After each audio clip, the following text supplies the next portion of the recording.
Good afternoon. We are going to continue in our journey of Acts chapter 17 through chapter 18. I actually have 17 pages of notes on this. It is unbelievably dense, but we aren't going to have to go through all those. And well, you never know. You never know. We're going to keep it to our typical time, around an hour-ish, or 40 minutes. Either one. We'll just kind of see how it goes. Anyways, so where we are and where we were and where we're going is Paul, Silas, and the rest of the troop have been turning, for the most part, turning the world upside down as they've traveled through Philippi and Thessalonica. Though many people have converted along this time, they've converted to the way or the new Christian belief or to the following the Jewish Messiah. There are just as many who have become very upset with Paul and Silas and everything they're doing. And so these traveling vagabonds, as they're referred to, are bringing the good news, which on the surface to many is not good news. And we saw that last week, and we'll continue to see that here in Beroia, depending on, I don't know. I've had a couple challenges with that one. And we'll see how it goes as they run through there, and eventually we'll end up in Corinth before we're done for the day, or maybe not. Well, it depends on, again, how far we can get. So we will begin here in chapter 17, verse 10, where the brethren immediately send Paul and Silas away. So Paul is sent off to Berea by the brothers and sisters of the Thessalonian church.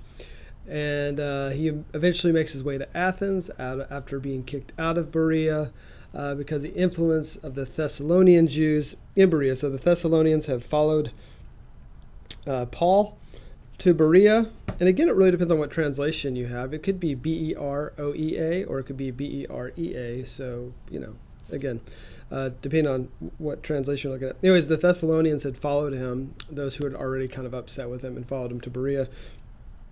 And cause some problems with the prominent women and the men of that community. So before we get rolling here, before we talk much more about that, let's talk about, let's go over verses 10 through 15 and of his time in Berea, and then we'll go to Athens, and then we'll have that sermon over there on Mars Hill, and then we'll eventually end up in Corinth as we go through this journey of Paul, or with Paul. The brethren, for those of you who are following along and like to know how tenses and the grammar works throughout this, as well as who exactly we're referring to, brethren here is actually the brothers and sisters, immediately sent Paul and Silas away by night to Berea. And when they arrived, they went into the synagogue of the Jews. Now these were more noble-minded than those in Thessalonica, for they received the word with great eagerness, examining the scriptures daily to see whether these things were so. Therefore, many of them believed, along with a number of prominent Greek women and men. But when the Jews of Thessalonica found out that the word of God had been proclaimed by Paul and Berea, also they came there as well, agitating and stirring up the crowds. Then immediately the brethren sent Paul to go as far as the sea, and Silas and Timothy remained there. Now those who escorted Paul brought him as far as Athens, and receiving a command for Silas and Timothy to come to him as soon as possible, they left.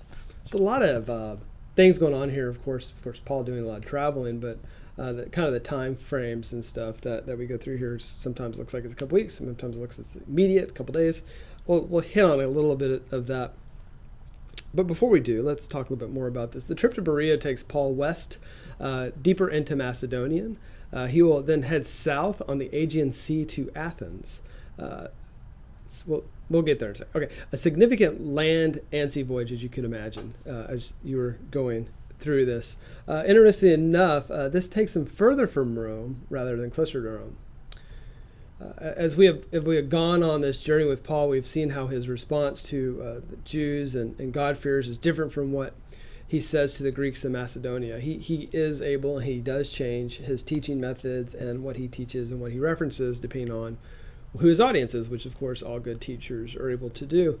And if he were to go into some of these places and speak of a lot of stuff out of the Old Testament, they would have no idea what he was referring to, and their context and point of reference would be helpless against what he was trying to explain, and he would not get much traction that way. So it's going to be a completely different conversation once he makes his way to Athens. And then it'll be different again when he gets into Corinth, just a little bit. There seems to be a large Jewish population in Corinth, unlike in Athens. Anyways, why would Paul go off the main road of the Via Egnatia? So the Via Egnatia was the road that he was on as he was traveling from Thessalonica to Berea. Along that way was a major road, major thoroughfare. And what we would do is eventually take him to the coast. Then he could jump on a boat and jump over into Rome. But he doesn't do that. And it seems that the Thessalonians probably thought that the people who were for the most part, probably thought it was a good idea not to, because the Thessalonian brothers were probably like, hey, you know what? Let's take him off the beaten path, and let's figure out how to keep these people who are following him to get off his path. And so they take him to, or send him off to Berea. They put him on a boat south to ancient capital of Greece, eventually to the ancient capital of Greece.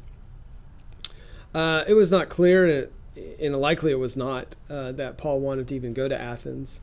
In Philippi, like we said, he was on the Via Egnatia, which leads to Rome. You go through Thessalonica across northern Greece and take a boat across the straits to Brindisi, which is on the southeast coast, or the heel of Italy, for those of you who've been there, and from there to Rome. And that would be the logical path. However, just like in other times, the Holy Spirit has different plans for Paul, and so he takes this other direction. Berea, according to the historian Cicero, is an out-of-the-way town. It wasn't much of a town. It was about 40 miles west-southwest of Thessalonica, so it kind of took him off the path or the scent of those who were trying to chase him down and continue to chase him away. It does have a little notoriety to it, and what that is it was the first city to surrender to the Romans at the end of the Third Macedonian War. So that's pretty exciting if you like to keep up with that sort of history. Now, as we look into his time in Berea, before we head over to Athens, we can relish in the scene that Paul is at first welcomed into Berea, and people are accepting and embracing this new idea, that their new faith that he has brought to them, or allowed them to learn about. So many women and men of high standing come to the faith and about hearing the good news. And there's some fun history about this related to the people in the future would refer to themselves as Bereans. People in the future, as in later in the century and then following centuries, would refer to themselves as Bereans. And it's based on the amount of Bible study and the intense level of Bible study that the Jewish Bereans did as a church. So they were all in, those Jews who did accept what Paul was teaching there in Berea. They were all for it, and people knew that, and were excited about that opportunity.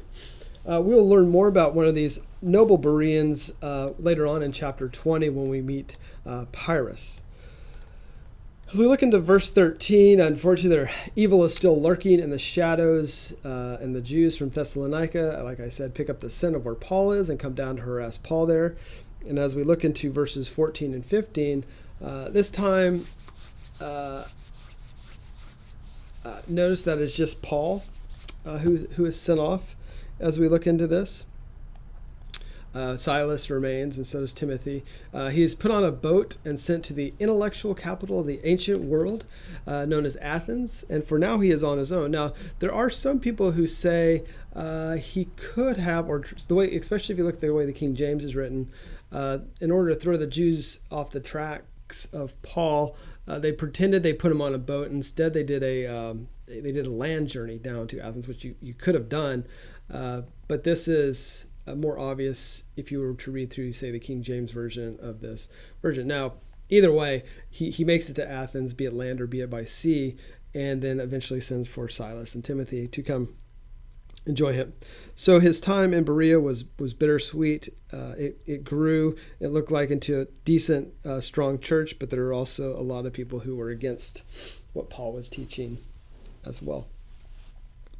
All right, Paul heads off to Athens, or now he is in Athens, and so let's look and see what that is. We'll read from 16 to verse 21 here.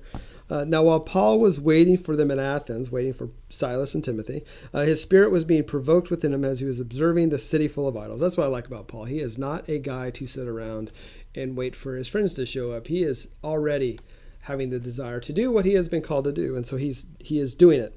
So he is reasoning in the synagogue with the Jews and the God-fearing Gentiles, and in the marketplace every day with those who happened to be present.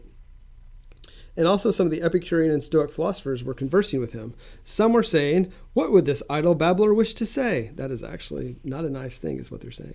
Others, he seems to be a proclaimer of strange deities because he was preaching Jesus and the resurrection. And they took him and brought him to the Areopagus, saying, "May we know what this new teaching is which you are proclaiming?" They're not really curious or looking to make fun of him, is that feeling I get. Now, there are some who are taking him serious as a philosopher, but these people were pretty arrogant related to their philosophy, and you have this new guy showing up. They're not super excited about it, and so it's a little bit of mocking going on here. "For you're bringing some strange things to our ears, so we want to know what these things mean. Now all the Athenians and the strangers visiting there used to spend their time in nothing other than telling or hearing something new." That's significant. We don't always talk about that. We'll talk about it here in a second. So Luke is now telling us of Paul's time in Athens, and how he is about to go head first into a very significant debate with the great philosophers of the time, which Athens housed many of them. Paul sees all the idols in Athens. Athens was very well known for its idols and temples to gods and other pagan cults. And so was something that, and they were beautiful too. It wasn't just, clay stacks of bricks. It was very beautiful and ornate temples and idols that were built. So it was very, very beautiful to the eye. He sees that their idols, of course, are a bit misleading. He notes the intellectual hierarchy and cultural novelties that are around. Like I said, there's a lot of them. This seems, of course, to be very disconcerting to Paul as we see his reaction here. Knowing a little bit about Athens during that time, the idea or concept of Jewish idol worship takes front stage. Paul's very, very aware that Jews are not to worship idols, and no one is actually to do that, but he, coming from the Jewish faith, is very familiar with that. But many of those, of course, in the Athenian faith, or not the Athenian faith, but many of those who were Greeks, did not see it that way and thought it was just part of how you worshiped. And so we see, and so what Paul is living through as he sees this is why it was such a big deal not to worship idols. And he is seeing the fruit of what happens when you worship idols, and it's not pretty. At this time, Athens, which was once a very strong political city, has lost its political stature, but was still extremely high in its level of culture and philosophy and arts during this time period. The sculpture and literature and oratory of that time period has never been surpassed, and it, of course, is continued to talk about today. If you look at the great books and as you look at a lot of the history of that time, it still influences many people to this day, and societies to this day. Philosophy at that point was also the highest level, at its highest level, with it being the home, of course, of Socrates and Plato, and the adopted home of Aristotle, Epicurus, and Zeno, all eventually making their homes there or were part of that the Athens community at some point in their lives. It is also known as the cradle of democracy. So if you're someone who's into government studies or the politics or even government affairs, you probably have studied some level of Athens' influence on democracy. Rome was so impressed with Athens that it, for the most part, allowed it to maintain its institutions and freedom within the Roman Empire. So it was actually autonomous, not necessarily autonomous, it's probably not the right word, but it was free to do a lot of the things that it wanted to do as a city, and Rome, for the most part, kept its hands off, of course, unless they got out of hand. It got a little bit rebellious or probably didn't pay their taxes. We see the statues and buildings as works of art, but in the first century, today we see them as works of art. But in the first century, they truly were works of art because it took a lot of imagination, a lot of creativity, and a lot of skill to build them. But they were more than that. During the first century, the time that Paul is there, and of course, time before that and even after, there were temples and images to pagan divinities, which is understandable about how Paul is reacting to this, but also some of the other influences that he's seen along the way. Paul was very familiar with the pagan rituals and divinities that these people worshipped as he walked through the streets of Athens. And of course, he was bothered by that. One thing he very much saw, of course, that goes against Old Testament teachings, and something that was very much highlighted as Old Testament teachings, and something that, of course, Jesus brought up and Paul will bring up again in his letters, especially when you talk about Ephesus, is the level of sexual morality, and how idol worship was hand in hand with sexual morality and immorality, not morality. And it was, if we were to look at, say, go back and look at the art of that time, we'd see that the vase painting, statues, and related cult objects, it all kind of leaves very little to the imagination. They were very descriptive in how they created, painted, and did things. So, and it's very much sexualized, over-sexualized objectification of people. I'm glad that doesn't happen anymore. So for the most part, the human body had become as many commentators I've read said, a toy, objectified, both male and female. It wasn't just female bodies, it's male and female bodies. And were in full view of the people of Athens. It was an everyday thing for them to see that. Of course, for Paul, coming from a conservative Jewish background, also understanding the Torah and the significance of the human, and how, as part of God's creation, saw that as a big deal, and something that they would have to work through, and something, as we know, that he talked to many of his churches about, or wrote to many of his churches about. Verses 17 and 18, he was reasoning in the synagogue with the Jews and the God-fearing Gentiles. So there were some, of course there would be synagogues, because of course there were Jews in Athens. So he was there working with them. But what was said in the synagogues or in Lystra cannot be said here in the same way. We're dealing with the new young faith of Paul, going against an ancient philosophical traditions of the time that were shaping, for the most part, the Western world. And beyond the synagogues, and that was, of course, where Paul always started. Paul had a lot of other places to go, and he went to the marketplace, which in Athens was a marketplace of not only just buying things, but it was also a marketplace of ideas where decisions were made and deals were made and policy was made. There he would be amongst the great philosophers of the time, the great philosophical schools of the time, and two of them that were very prominent during the time were the Stoics and the Epicureans. And both Stoics and Epicureans, at least their ideas and way of thinking is still very prominent today. And we may not know it within our society, but if you were to read what an Epicurean is and what a Stoic is and what their ideas are, you'd see that especially when it comes to Stoicism, the idea of what Stoics believe, you'd see a lot of that even here in the United States. You'd see a lot of Epicurean ideas too. You actually see stores named Epicurean because, of course, it's about the excellent and great foods that are made for humans to enjoy, because that is what we're to do, is to enjoy everything about what we do. But just to give you a little bit of history here, the Epicureans were founded by Epicurus, and he was a member of the Athenian settlers on Samos. For the most part, it based its ethical, because you guys want to know this, ethical theory on the atomic physics of Democritus, and idea being that the chief goal of a human is pleasure. That's the chief goal of life, is to get as much pleasure as possible in life. And but what's important here is their thought that their gods were far away with little communication. My understanding is that they believed that the world was created in some way by the gods, but the gods have now stepped away and looked at humans as probably annoying more than anything. And so they had walked away, and so that the gods, because they believed in multiple gods, did not really have anything to do with the humans. And so because of that, one should just live their life however they would like, and without any sort of pain, with tranquility, but without any sort of disturbing passions or superstitious fears.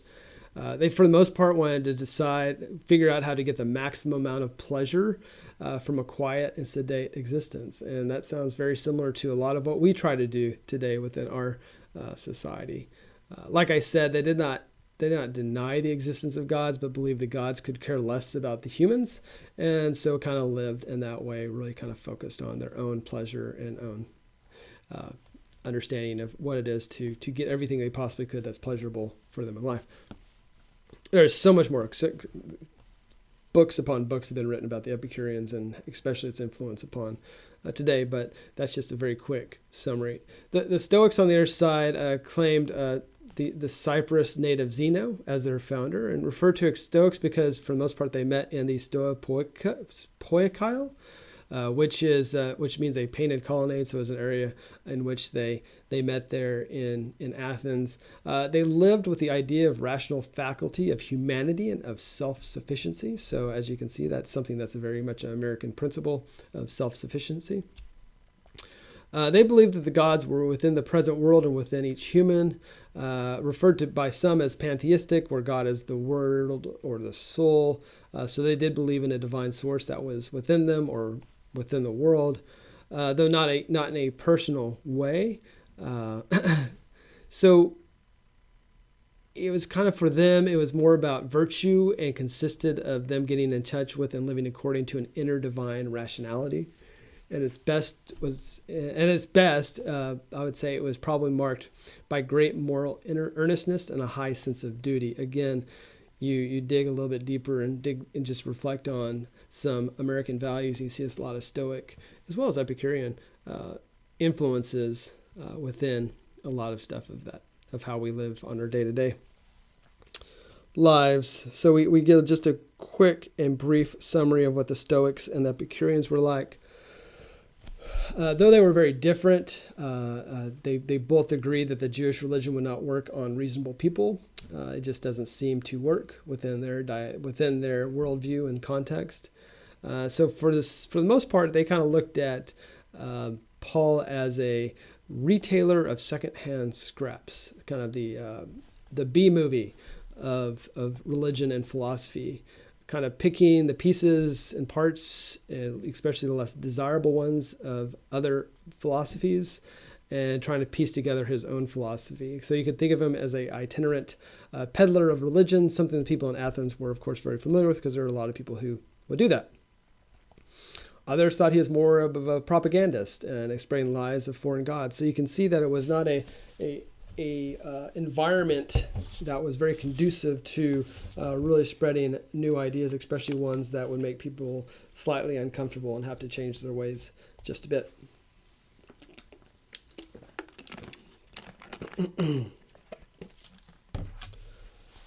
So just as a reminder, Athens, of course, was the place that shaped the thinking of all the people in that period, not only in Athens, but in the surrounding regions, for the most part, shaping how they would look at their day-to-day lives, shaping how they should live and how they should exist with the Greek gods.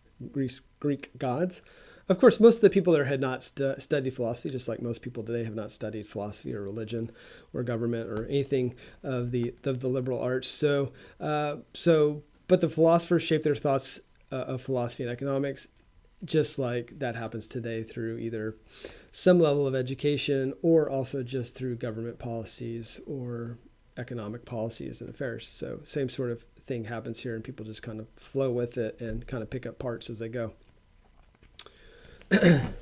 As we look into verse 19, Paul was invited there, or at least requested, to speak, to share his teachings with the experts at the highest court in the city, which was the court of the Areopagus, depending on how you want to say that. It pretty much exercised its jurisdiction over matters of religion and morals, and it was named after the Greek god of war, Ares. It means the hill of Ares. Areopagus means the hill of Ares.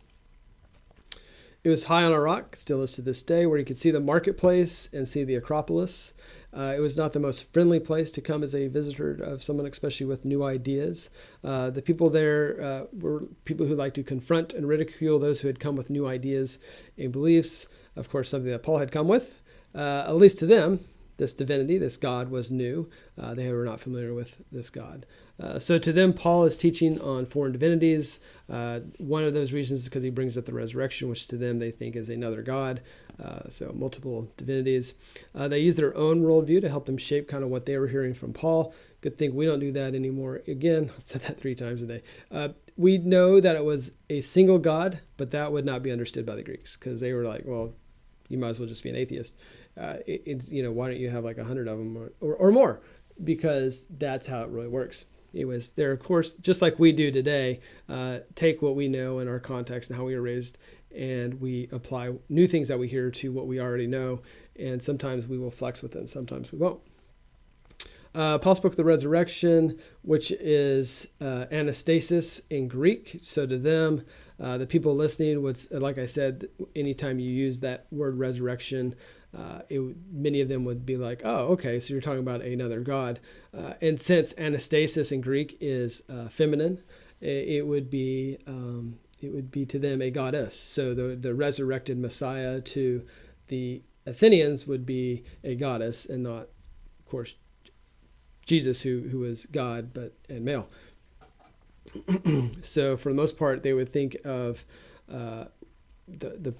my understanding is they would think of Jesus as the male, and then the resurrected Jesus as the female consort of Jesus. So it was, of course, as you can imagine, try explaining that to these people who already think they're very intelligent, or who know they're very intelligent because they are, and had very good philosophies that, again, like I said, we still use today.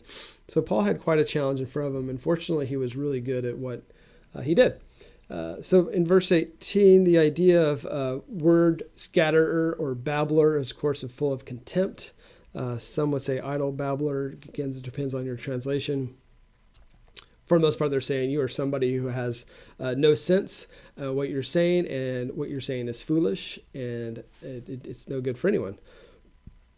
The preaching foreign divinities was the same charge that was charged against Socrates, because Socrates brought up not exactly the same claims as Paul did, but he did bring up new ideas related to the divine, and of course was ridiculed for that. So they may be interested in new ideas, but divinities from elsewhere could easily get someone in trouble, and much like it's getting Paul in trouble right here. In verse 19, the reason they could get in trouble is, first of all, it scared people, just like new ideas scare people today, or new ways of looking at things scare people today. But one thing they were very skeptical of is if someone was bringing in a secret cult or society that someone was proclaiming, would even get them in even more big trouble, because that would, of course, take over or affect negatively their own cults and their own secret societies that they had going. So they are sarcastic with Paul, asking if they were permitted to know this new idea and be part of it. So Paul's philosophy needs to either make sense to them, or he's going to be in big trouble. They were concerned Paul was dangerous to the state. So they were, of course, and the Athenians, of anyone, wanted to keep the state safe, so the Romans would stay out. And so so if Paul was dangerous to the state, they needed to stop him. So Paul at this point is actually given an opportunity of a lifetime to speak, and when his sermon it's very good, but he better bring the best A game he can possibly have. The use of new there in verse 21 is not a compliment, but a bit of sarcastic usage of words that Luke is using towards the Athenian people. These are the people who are constantly looking for the next best thing, or the next best idea. The idea of new in the ancient world was one of the worst sneers one could offer regarding ideas. If it was old, that was best, and everyone knew it. So these new ideas was looked upon or looked down upon, and people would sneer at the idea of who do you think you are bringing this new idea here? But they, as you can see here, they did a lot of talking and debating about it, and talking through with that. And the idea of new was novelty, even if ephemeral, when it comes to that. But here today and gone tomorrow is the way they were looking at it, without any use. But it was something many of them were focused on, because that's all they did. All they did was talk about ideas. And so, of course, new ideas came in, and they would kind of pontificate and explain and digest and whatever related to these ideas, and they go on, and that's they thought was Paul was doing. So of course he was mocked when that happened. All right, let's go on to the actual speech itself here in verses 22 through 34. And I think what we'll do,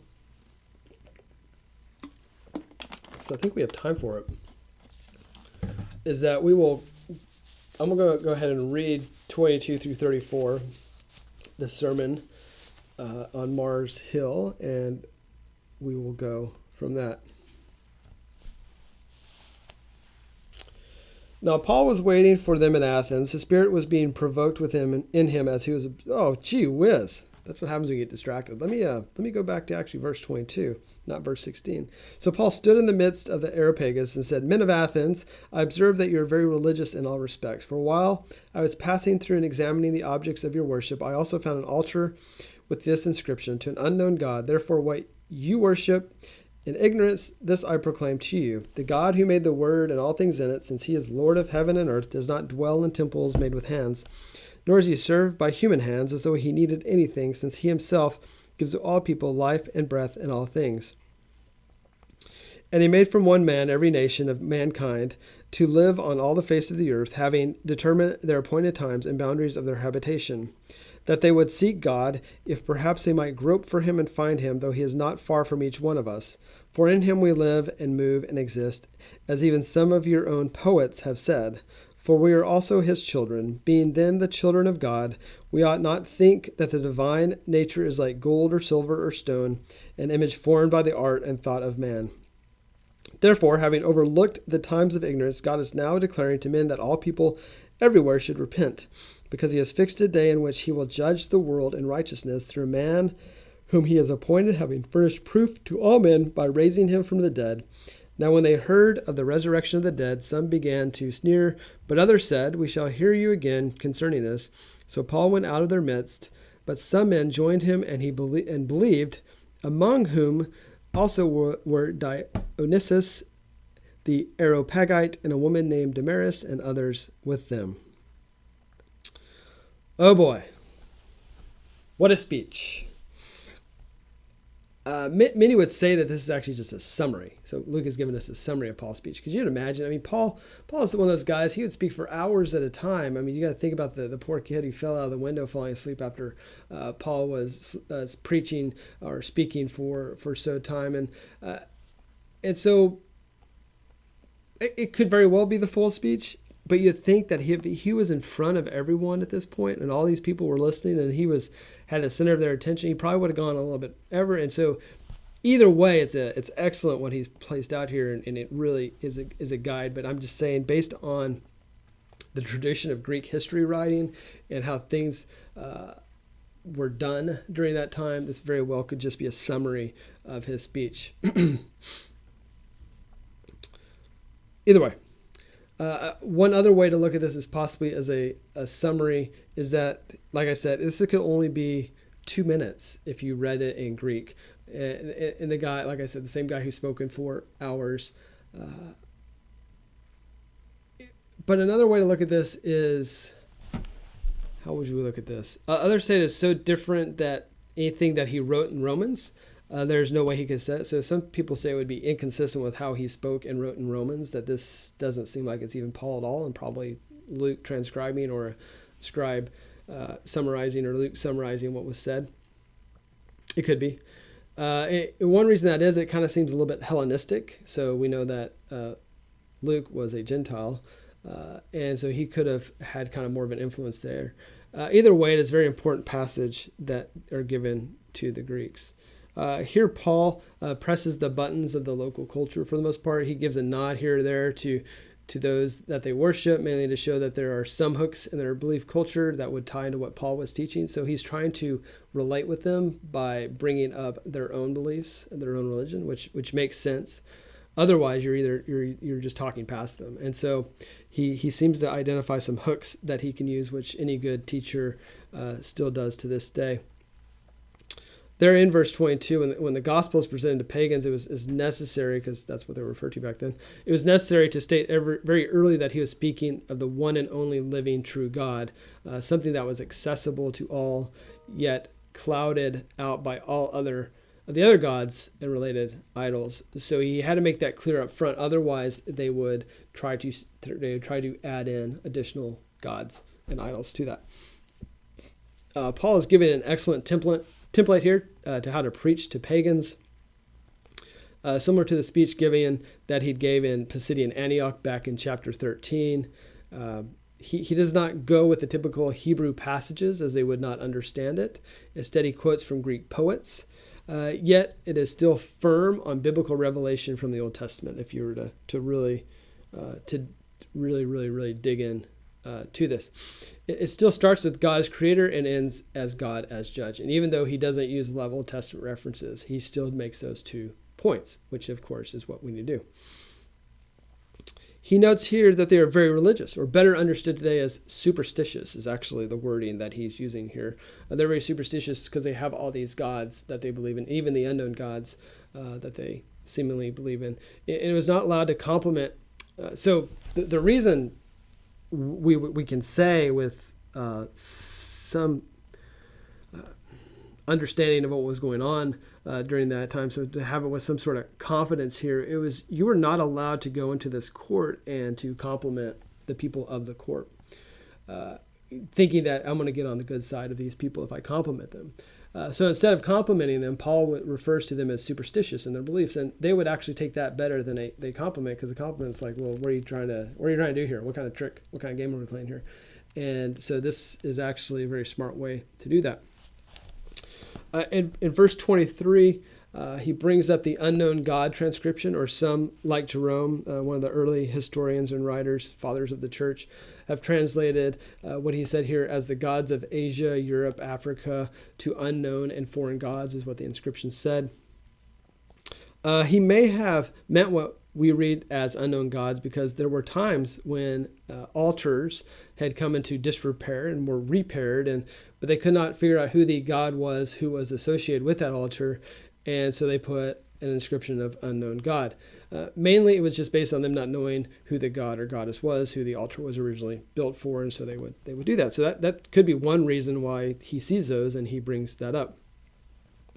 It is not necessarily that they are just grasping at straws, but based more on a book written about Cicero, where he writes about the academy founded by Plato, and that was a very influential group within there, and the book, of course, that came through that was very influential as well. And according to the academic, which is what it was referred to, there's not enough evidence to tell if the gods exist or not, and if they do exist, what do they want from us? And so that's why one reason you would have this unknown God. So beyond just not knowing who the God was, who that maybe that altar was, they build a new altar, and they do that because of how the academic would write, related to, well, we really don't have enough evidence to say if there are or there are not gods, but we better be careful here and better be safe and say there is, and let's kind of set this one up. Paul looks at this as kind of as a sense of humility and openness and readiness to something new, as in they are open to it because they are constantly searching for gods to help them. And if so, Paul is there with some good news. You can call what they are doing here open agnosticism. Agnostic. Oh, I can't even say that word today. Agnosticism. Meaning we don't seem to know at the present, but it's quite possible there is a God. We would need to, or have not quite yet discovered it. There's also the closed version of this where we don't know, we can't know, and I like it that way. And that's just the way it is. So if there could be, I don't know, we don't care. And that's fine because it makes us feel okay. Based on the idea of open agnosticism, Paul begins with questions of ignorance, which is very interesting how he does this. He also ends his speech in the same way. He wants them to think through of what God wants them to do about this ignorance. We'll see in verse 30 that the time of ignorance is over with the coming of Jesus. With the coming of the Messiah, the Jewish Messiah, they can no longer remain ignorant because it has now been revealed to the entire world, the redemption of the world and the coming of Jesus. The people who are listening there during this time are probably a bit intrigued by this Jewish faith, seeing that history is moving forward by some sort of divine power. That probably is very intriguing for them. So they are to discern what that divine goal is. Paul has to be Jewish in how he says this because he is getting to the Jewish Messiah, Jesus. So he has to be very careful with this. And he has to be careful with keeping that as there's one God and there's one Messiah. Paul knows they are open based on their idea of an unknown God to having this Jewish God. But Paul also knows that the academics mentioned above had a point related to the agnosticism of all of this. So what Paul is trying to do here, is my understanding, is way more than trying to relate with the Athenians by pointing out some of their beliefs and the window those beliefs open. He is also letting them know that judgment is coming to Athens. Athens, as in even if they believe in this God or not, judgment will be coming based on this Messiah. The gods of the Greeks, or the idols created, show that the Greek people are ignorant or missing the point. This also shows us that the people had a sense of divinity but were misguided in their views. They did not know what to do about what they thought they knew. And so this, of course, opens that door for Paul to be able to give this speech, is that they had a curiosity that he was there and able to feel for them. In verse 24, as we continue to move forward here, the God Paul, speaking of his living, and does not live in temples made by human hands, like the Greek gods require. Paul goes very Old Testament here, but in a way the Greeks would understand. Even the shrine in Jerusalem that was built cannot contain the Jewish gods, certainly none of these altars built by the Greeks could hold God. So the Greeks certainly cannot hold the Jewish God, much less. So Paul is staying amongst and above the beautiful and well-constructed temples of the Greek gods and letting them know it is not good at all. It is not good, and it all misses the point. That you have all these beautiful temples and structures and statues and idols, but at the end of the day, they're worthless. So Paul is bringing that up to them. Many knew that the divine could not be contained in physical structures, but Paul brings in here a biblical rather than a classical view of that. The God in verse 25 that Paul speaks of does not need anything brought to him by human hands, like animal sacrifices. He has come to give them what they cannot give. They cannot do what they've been wanting to do with these other gods. Only God can provide. The Jewish God does not lack any things that humans can provide, which is counter to how the pagans supply their gods with many things. Paul here is making a reference to one of the Psalms, that is Psalm 50, verses 9 through 12, where God has no need of anything because he is the owner of everything. God is the creator. God is the one who gives life and breath and everything. So we see that in 25. In verse 26, he then counters their belief that they came up from the soil and refer to themselves as indigenous type people, where that's how they out of the soil they come. There's a very fancy Greek word with that I cannot recall, but it has something to do with anyways, I'm not going to go there. Is this idea that they were, is kind of an ill-founded pride when compared to the truth of the Creator who created all things, including humans. They thought they had come up from the soil, raised up that way, and that's of course not how it played out. Now the whole dust and dirt and everything from Genesis 1 and 2 is different from how they thought that they were created. So the way this looks is this keeps the Greeks from seeing themselves as superior compared to everyone else who they looked at like barbarians. So the Greeks, or the Athenians specifically, thought they were at a higher level type of humanity than all the other people that were on the world, or humans that were on the world. And so the field is being leveled at this point. So God created the entire human race and given them the entire earth as their dwelling place is probably the good point that Paul is making here.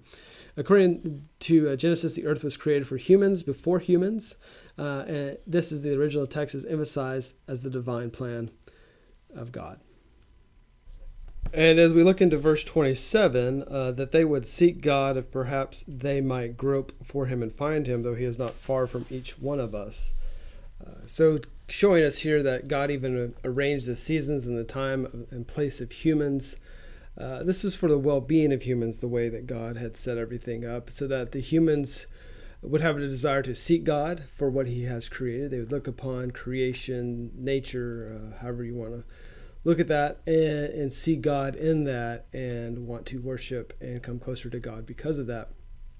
However, they have created false idols, when in reality they could see the true God by just looking at creation. So instead of creating all these idols and temples, they could have looked at the world around them and seen what God had created and did that. And so as we go into verse 28, Paul now illustrates his argument by quoting two Greek poets here, dealing with how God was supreme in his relation over humanity. For in him we live and move and exist, as even some of your own poets have said, for we also are his children, as we says. In both poems that he quotes, or poems, depending on what my kids like to say, Zeus is not seen as the ruler of the traditional Greek pantheon, how this is worded, but as a supreme being of Greek, especially of, say, Stoic philosophy. It seems Paul could be using the poems not to bring Zeus into the Jewish story, but to bring the Jewish God into the context of the Greeks, so they would understand, just based on what they know. This is not at all Paul saying that Zeus and God are the same thing, but helping them understand, based on their understanding of who Zeus is, about who the Jewish God is, and allowing them to see that. It's the same for us today whenever we look at how we communicate with people and what people, the context or their worldviews, and help them see we're not diluting what we're saying, but we're helping them understand based on what they already know. Verse 29, as we continue on through this, we are the offspring of God, but not in a pantheistic way as thought of by Greeks, but more through the sense of a biblical doctrine of man being created by God in his own image. There's a lot of pantheistic tendencies nowadays. There always has been, where people want to worship objects instead of, or even mountains or trees, I guess is probably one way to look at it, or different types of animals. Instead of God itself, the creator of those things, they want to worship the things themselves. And it's one thing to think that God is in those, in the stuff he's created, as in a painter is part of a painting, or a sculptor is part of the sculptor, as they put their effort and time and views and values into what they've created, but it is not them. They are still outside of those. And there's a whole other philosophical debate that you could go into related to just all the panentheism and pantheism and everything related to that, two very different things. Paul is saying that all humans were created to glorify God, and so it is our responsibility as those who are created to do so. It is a real God, not a made-up plastic God, or even a God that can be depicted through idols, is the God that we are to worship, and that is what he's telling the Greeks there at the court. Some would rationalize the pagan figures to say as like a divine homage, but most would just worship the figures themselves. So you could see where someone argues like, well, I'm not worshiping the idol itself. Though yes, I'm in front of this image and I'm worshiping, but I'm not worshiping the image. I'm worshiping the actual divine that this image represents. But at the end of the day, what was happening is that people were just actually worshiping the figures themselves, because they got the two confused. And I think we do too today. In many ways, we worship our own traditions and doctrines. We worship our own church facilities, buildings. We worship the authors who become celebrities, the pastors who become celebrities. We worship them thinking that we're worshiping God. Music, we worship the music. We're not worshiping God. And that's similar to what was happening there. And so they're really not that far off from many people today whenever it comes to what are you truly worshiping. Is it something that you made, or something that humans made, such as a piece of music, or a particular book, or interpretation of a book? Or is it God himself that you're worshiping? So in verse 30, we have a nice transition, as you always see transitions when you see the word therefore. Therefore, having overlooked the times of ignorance. This is very much a transition, because what God is saying here, the Athenians up to this point could have argued that they were ignorant about the Jewish God, or the God that Paul talked of. But this ignorance is not free from blame anymore, because now they know, or they have started to hear who this God is. And Paul seems to be going beyond the speech that he gave in Lystra, going back to chapter 14, verse 6, where he allowed nations to go their own ways. We are also seeing what was said in Romans 3:25, similar sort of thing about God's forbearance in passing over sins committed before the coming of Christ. So that was fine in the past, where God would overlook some things related to that, because people just did not know. Now that with the coming of the Messiah and the spreading of the gospel, people would know who the true God is. The thing implied here is that the coming of Christ makes a fresh start in dealings with humans, which I believe to be true as well. This idea of a new creation, a redemption of God's creation, allowing for a new creation, and the combination of heaven and earth, much as what was represented in the Holy of Holies within the temple. What kind of thing that was hidden in the past is now revealed through Christ. All people must now repent of their false conception of God and embrace the knowledge of who he is through the gospel. And so all that is now coming to a head at one of the most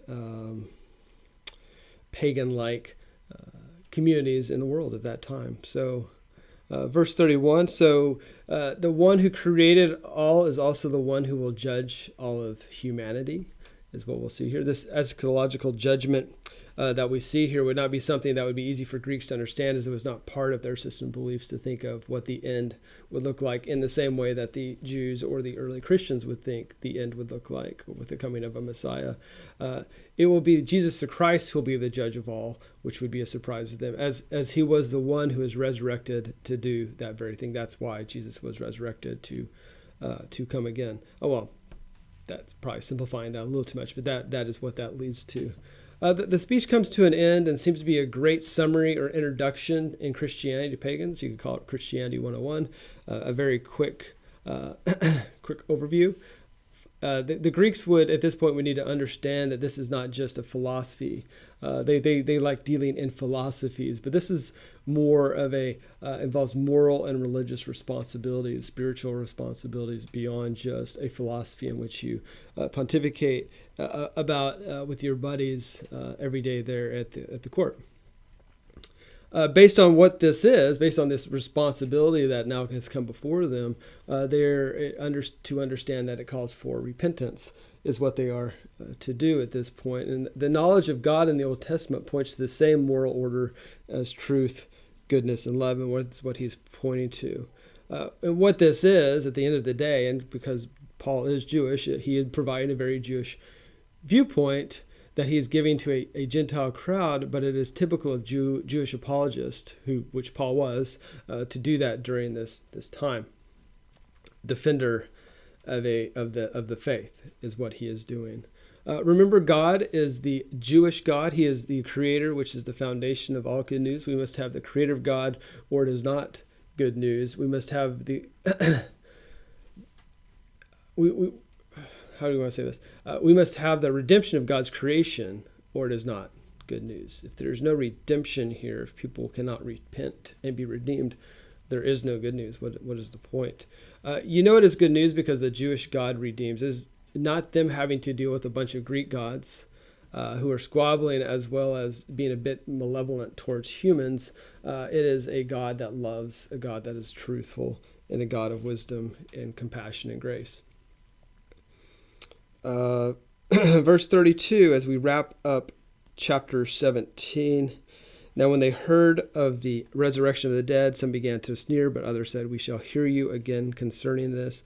I brought this up earlier. This idea of resurrection was pretty foreign to some of these people, but was not something that, of course, they would be familiar with, and of course would not respond well to, because maybe it is one of those new ideas that is being brought to them that they do not like.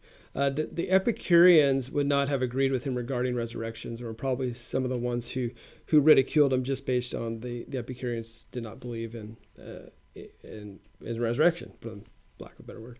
Apollo said that once a man dies, and this is coming from the Epicurean viewpoint, that once a man dies, the earth drinks up his blood and there is no resurrection. That was very much in their minds when Paul spoke of resurrection. They were very, of course, familiar with what Apollo would say.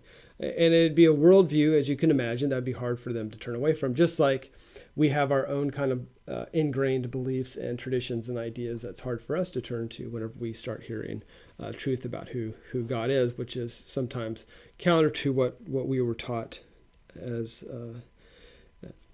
over the past years, not even while growing up, because many people did not go to church growing up and are new to the faith now.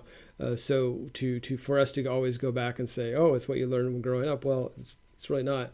The Christian faith comes to many people at many different ages, and not just when you're 8 years old and decide to get baptized because it's some sort of emotional moment, and you feel guilty if you don't, and you want to make your parents happy. So verses 33 through 34.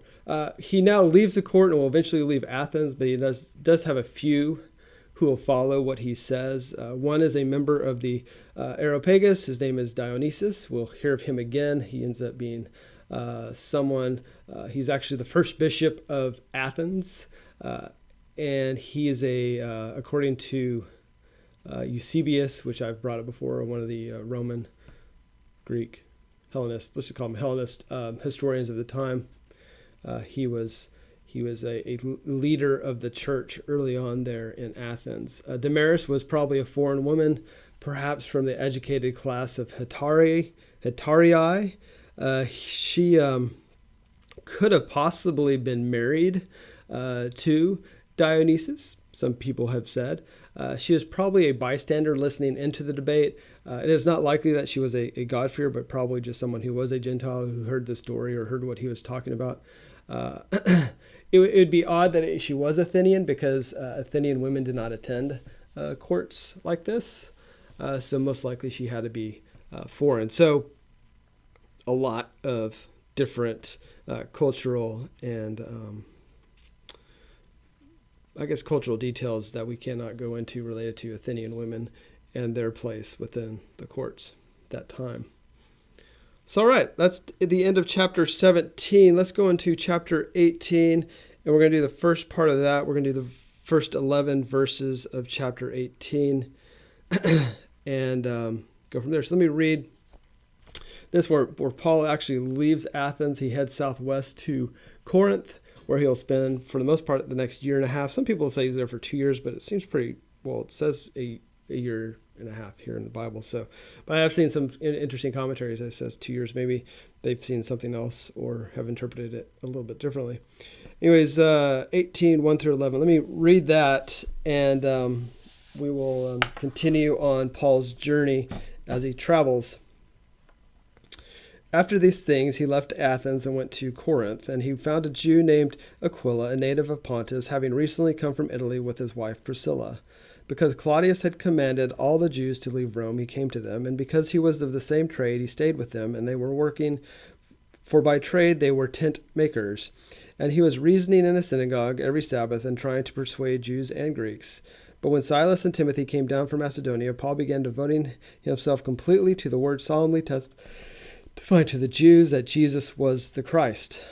But when they resisted and blasphemed, he shook out his garments and said to them, "Your blood be on your own heads. I am clean. From now on, I will go to the Gentiles." They left there and went to the house of a man named Titius Justus, a worshiper of God, whose house was next to the synagogue. Crispus, the leader of the synagogue, believed in the Lord with all his household, and many of the Corinthians, when they heard, were believing and being baptized. And the Lord said to Paul in the night by a vision, "Do not be afraid any longer, but go on speaking and not be silent, for I am with you, and no man will attack you in order for you to harm you, for I have many people in this city." And he settled there 1 year and 6 months, teaching the word of God among them. All right. So Paul has now traveled the world, or not traveled the world. He's traveled southwest early and is now in Corinth. Corinth is another port in which Paul heads down for its vast arrays of wealth, goods, and immorality. It was not a it was a wonderful city for those who were in commerce. It was not a great city for those who were not into sexual immorality. Corinth sat on an isthmus, which is allowing it to have two ports where it could literally move ships over land from one port over to the other. Now there's a canal that's built through that, but before then they would carry the ships over land. Corinth was a political, commercial, and naval rival to Athens for many years. In 146 BC, because I know you guys like history, well, I certainly do, so bear with me. The city was destroyed by a Roman general, Mummius, and then rebuilt as a Roman colony in 44 BC. It was the capital of Achaia. Some people say that Corinth was more Roman than Rome itself and is very proud of its Roman status. It did not take long for Corinth to be a major commerce hub again and became very well known for its sexual tendencies or immorality, something Paul deals with when writing to the church in Corinth. If you were to read his letters that he wrote to the people in Corinth, you would see that they were dealing with a lot of sexual immorality, and he addresses that. Back in Corinth, Paul returns to the synagogues, as he likes to do, because there were several, and they are, of course, full of Jews and God-fearers. And what we know there is, what his pattern will be, if he'll go to the synagogues first, and then from there, if they do not listen or they reject him, he'll then go to the Gentiles. Again, it's one of the major patterns that we see throughout Acts. The only part that's missing here is him getting chased out of town immediately, like what has happened in other towns that he has gone through. Fortunately, the pattern of being run out of town by angry mob does not happen to him in Corinth. We know that he stays there for a year and a half. And this is the first time since he was in Syrian Antioch where he stays anywhere for any sort of length of time. And we meet two new people who we talk about a lot, Aquila and Priscilla, or Priscilla and Aquila, depending on how you read that and how you see it in other times. Sometimes she is actually mentioned before Aquila, and some people say it's because she either came from some sort of royal high standing or some sort of there was a formal reason that her name would come before Aquila. But anyways, here or there. So he meets the two. They're a Jewish couple. They ran a tent-making business. The first time in Acts, we see Paul has a trade that he does, a trade that he works on. Most likely he was, for the most part, I think it seems like he was not really able to stay anywhere long enough to actually establish his business. But here in Corinth, he is able to do so. And tent-making is probably more thinking of people who worked in the leather goods. Paul worked on a very specific type of skin that was waterproof. It is a type of goat skin. I cannot remember the name of it at this point, but it was he kind of focused on that, and it wasn't just they weren't just making tents; they were making other things as well. It would not be abnormal for people like Paul during this time, for rabbis, teachers, to be bivocational and to have a trade such as tent making or leather working, and to also go to the synagogues and teach the law. That would not be looked fondly upon. Actually, in Judaism, it was not considered proper for a scribe or rabbi to receive payment for their teaching, so they had to make their living somehow, and so this was how they would do it. He would probably, is somebody, when he made tents, you could think of him as tents as we think of tents today. You could probably think of him as like large tarps. It seems, based on how this plays out and the history of we know of what these leather workers or tent makers did, is they would build them, of course, for the military, for families, for commercial reasons. There could be structures for like recreation, or keeping it over a nice dinner or festival.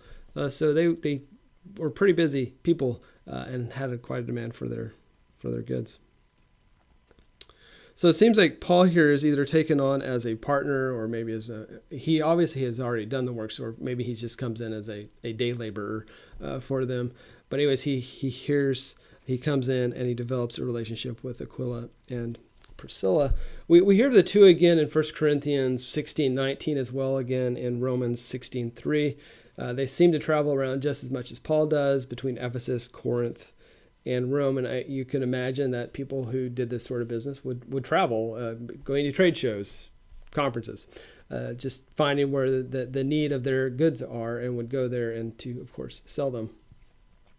The two had left Rome for a very specific reason. It seems they would have preferred to stay in Rome, but they had to leave because Claudius, who was the emperor of the time, had kicked out all the Jews out of Rome at that time. And what the emperors or Roman emperors would do is that they would find the unclean, or those that they did not find desirable, and kick those people groups out periodically, just to kind of keep the Roman culture pure. And Jews or people like Aquila and Priscilla were not highly looked upon as their people group, and so they were kicked out and headed out to where we are seeing them right now.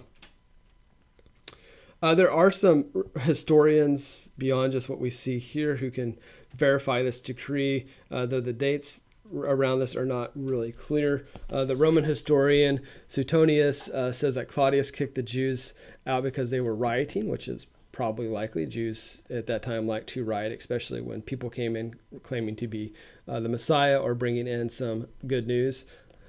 So they could be that. Most likely it's based on, like I said, most likely based on somebody claiming to be the Messiah. And a Christus had arrived, and there's a lot of detail about what the Christus is. It could be being a Messiah, or it could be some sort of prophet had arrived and caused some problems. So it caused an uproar in Rome as well as in Antioch. Most likely the couple were not converts of Paul's, but believers before they made it to Rome and then after Rome. And they probably could have also been part of the Roman church that Paul writes to later on. There's another reason of how this all played out. Claudius's decree or edict is similar to other imperial edicts, as when he dies, it is no longer an edict. So his successor, Nero, came to the throne and did not have the same decree regarding the Jews, which was about 54 AD. And in this time, Priscilla and Aquila returned to Rome. It seems they have reported to Paul at one point of the issues with the Gentile church was facing when the Jews returned, which is why he could have written the letter to Rome, the one we refer to as Romans. And remember that the Gentile and Jewish church were not always on the same page and separated dramatically, probably drastically, significantly over time. They were, sometimes very much at odds with each other. And that's probably something that Aquila and Priscilla, or Priscilla and Aquila, saw whenever they went back to Rome. And so Paul wrote that letter to help to quell that issue so they could move forward. Verse 4, as we continue on here, a very large commercial city like Corinth would have a large Jewish population. So, of course, they would have a local synagogue, or probably multiple local synagogues. So he was able to hold his weekly discourse every Sabbath at the synagogues, where he, of course, proclaimed the Christian message. We can wonder here, why did Paul stay so long, besides, of course, the vision of the Lord coming to him in verses 9 and 10. Some would say that Corinth was large enough to where his arguments with the synagogue Jews did not cause much of an issue, even though if they could have disagreed with him, Corinth was large enough to where he could go to another synagogue, or he could just go somewhere else and they wouldn't. They really didn't have the power or the size of the city to really do anything. It could be that many of the synagogue Jews agreed with Paul and became believers. It could be the vision from verses 9 and 10, like I said, where unlike in chapter 16, verse 9, he is told to go, he is here told to stay, and he will be okay. So you get kind of, God continues, or the Lord or Holy Spirit, however you want to look at that, continues to guide Paul through this. Here it is not a man or an angel, but seems to be God directly speaking to him there in verses 9 and 10. I know we're kind of jumping ahead. We'll come back to the other ones here in a second. There are many people in the city who need to hear the word of God, but we'll get more into that here in a second. Let's look at verse 5. Silas and Timothy have made their way down. So Paul was in there for a couple of weeks or a few weeks, and Timothy and Silas drop in from Macedonia. It seems that they bring some sort of good news from Timothy regarding the work going on in Thessalonica, which is probably gave great relief to Paul. You can see that reference in 1 Thessalonians 3, 6 through 10. And then from 2 Corinthians 11 through 9, we see that a gift of money came to him from Philippi, allowing him to focus less on his tent making and more on teaching the Jewish hearers about the arrival of the promised Messiah. So some good news coming from Timothy and Silas as they make their way down from Macedonia. In verses 6 and 7, there is, of course, a lot of opposition at one of the synagogues, and eventually so Paul shook his cloak in a way that would show that he had rid himself of the dense people in the synagogue. It's probably a violent shaking of his jacket, his coat. and to show that there is none of your distaste for me or distaste for my message will remain on me as I am moving forward to go speak with the Gentiles. He seems to be more upset with their refusal to accept the Messiah and less about what they were saying about him. He was done with him at this point, and he absolved himself of any additional responsibility to tell them about the Messiah. He was now free of blame, as in he has done what he was supposed to do. They rejected him. Actually, they rejected the message, the Messiah, and so he is going on, and he is free of blame. So he finds Titius Justus's home, which was adjacent to the synagogue. Some say it probably could have been connected somehow. So those who did believe what Paul was saying would not have to go far, as in instead of going and walking to the synagogue, they would take a quick right, left, whatever, and would head into Mr. Justus's home, and they would have their own little worship service going on there. It seems like he was a God-fearing Gentile and had become persuaded by Paul. And some said that he could be the Gaius, based on how his name could be translated. Based on Titius Justus's first name could have been Gaius. It's really weird the way Roman names would work. Many times they had three names. Sometimes only went by the second two.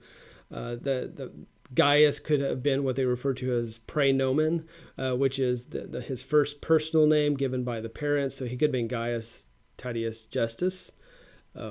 Anyways, I don't think that's a stretch, but it is someone who is referenced in 1 Corinthians 1:14, who is one of the few converts in Corinth who Paul baptizes.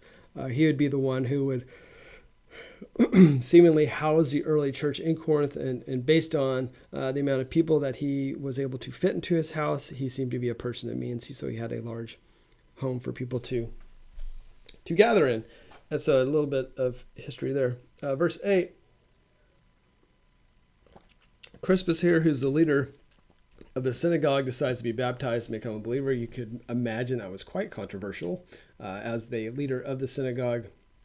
It doesn't say that he's a priest. There's probably a little bit more. We probably could have dug into that to see exactly what that means. And if I would have had more time to look at that one specifically, he could have just been an official of the synagogue. It's really kind of, it's not difficult, but it was something that wasn't clear. It didn't seem like he was a priest, I guess, is where I'm getting with that. So he takes off. He becomes a believer. Many others do the same, which probably helped Paul's time there to be a bit easier and a bit less violent towards him, because they had Crispus, who, even though he had kind of left the synagogue, he probably had a lot of pull and could convince people not to go beat up on Paul. So he and his family walk across the street to Gaius's house to join the new Christian community. We get the vision here in verses 9 and 10. After leaving the synagogue, Paul gets a good vision that will, of course, shape the future that he will have there in Corinth. The Messiah appears to him and assures him no harm will come upon him. Though he was violently removed out of Thessalonica and Berea, I mean, he wasn't like beaten up or anything, but it was a violent situation in which he had to move quickly, or he would have been. It will not be the same for him in Corinth. The Messiah, he understands the message that he should go forward boldly. He knows that through what Jesus is telling him there, that he should go forward and do his work. I would say this is, of course, a vision of encouragement for Paul. Was probably very much needed by Paul after being beat up pretty well in the synagogue again, and having more people come up against him. He was probably packing up when he had the vision. He was like, I'm tired of this. I'm done. We're moving forward on to wherever the wind takes me, or the Spirit. He knew he had to eventually get to Rome, and he was used to traveling, so he may have thought it was time to move on again based on some of what was going on and how things were playing out. We learn in Acts that we get guidance when we most need it, and we're most likely not looking for it. And that's what happened for Paul. It happens to us too if our eyes and hearts and ears are open to God working around us. It's not always a lot of detail, or even to us enough detail, but you have to always remember that it is sufficient what God provides. All right, last verse that we're talking about today, he settles there for a year and a half. The next 5 years of his ministry will be less about traveling, but more about inaugurating new churches and consolidating the Christian believers in the two centers on the east and the west of the Aegean. And first he's in Corinth and then off to Ephesus, and he'll travel back and forth between those as well as some other places. But that'll be kind of his focus for the next 5 years. All right, so we're wrapping up for today. Actually, we just wrapped up. Next time, we're going to do verses 12, start at chapter 18, verse 12. Oops. And continue to make our way and through 12, finish up 12, going to 19, probably part of the way into 19, maybe 19:10, depending on how well it gets. Actually, that looks like probably what we'll do. So anyways, thank you. Have a great week.